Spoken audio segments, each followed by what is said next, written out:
అయ్యగారికి, అమ్మగారికి అందరికి వందనాలు. చెప్పండి. కోడియాచన సంఘానికి వందనాలు. నాది సాక్ష్యం ఏంటంటే, మా బాబు 5వ తరగతి ఉన్నప్పుడు ఇక్కడ బెల్లంపల్లి కాడ ఎగ్జామ్ పడ్డాయి. ఓకే.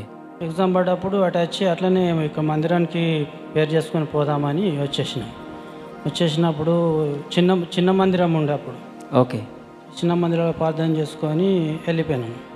అంతకుముందు నేను తాగుతుంటే. ఓకే. అయితే పోయినాక నాకే తెలియకుండా ఇక తాగుడు మీద విరక్తి చెందింది. పక్క పొంటి వేరే వాళ్ళు వచ్చినా కానీ నాకు పడకపోతాయి. అప్పటి నుంచి ఇప్పటి వరకు నేను తాగలేదు. ఎన్ని సంవత్సరాలుగా తాగేవారండి అంతకుముందు మీరు? 20-25 సంవత్సరాలు. 20-25 సంవత్సరాలుగా తాగేవారు. మీరు ఇక్కడికి బెల్లంపల్లికి ఎప్పుడు వచ్చారండి? ఇప్పుడు మా బాబు 13వ తరగతి. ఓకే. అప్పుడు 5వ తరగతులు ఉన్నప్పుడు 5వ తరగతులు ఉన్నప్పుడు వచ్చారు మీరు? 5వ తరగతి అక్కడ వచ్చి ప్రార్థనలో ఏకీభవించారు. ఇప్పుడు ఇద్దరమే చేసుకొని పోయినా. ఇద్దరమే అంటే అక్కడ ఎవరు లేరు, మీరు ప్రార్థన చేసుకుని వెళ్ళారు అంతే? మామూలుగా గేట్ నుంచి ప్రార్థన చేసుకుని అంటే చేసుకోపోలే అన్నారు. ఓకే. మా బాబు నేను ఇద్దరం వచ్చి చేసుకొని ఆ రోజు నుంచి అసలు మీరు ఇప్పటివరకు తాగలేదు? తాగలేదు. ఆ వాసన కూడా పడట్లేదు? పడతలేదు. ఎక్కడి నుంచి వచ్చారండి?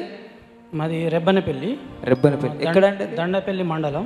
ఓకే. దండపల్లి తాలూకా లక్షపేట. ఓకే. జిల్లా మంచిర్యాల. ఇప్పుడు త్రాగు నుంచి చక్కగా విడుదల పొందారు మీరు? అవును. ఎలాంటి అసలు ఇప్పుడు ఆలోచన రావట్లేదు? లేదు. మందిరానికి వెళ్తున్నారండి అక్కడ? వెళ్తాం. ఇంకొక సాక్షి చెప్పండి. పోయిన శనివారం కాక అంతకుముందు పోయిన రెండో శనివారం నేను రైస్ మిల్ ఆపరేటర్ చేస్తా.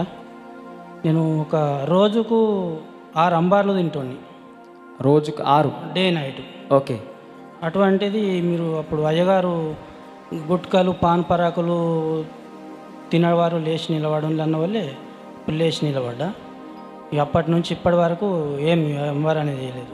రైస్ అంటే పూర్తిగా మానేసుకున్నారు? అది కూడా 3 నెలలు అవుతుంది. 3 నెలల నుంచి అసలు ఇప్పుడు తీసుకోలేదు ఇప్పటి వరకు? ఏ వాసన కూడా పడతలేదు. రైస్ ఎలా దేవునికి మహిమ కలుగును గాక. ఈ సాక్ష్యాన్ని బట్టి రైస్ బ్రదర్.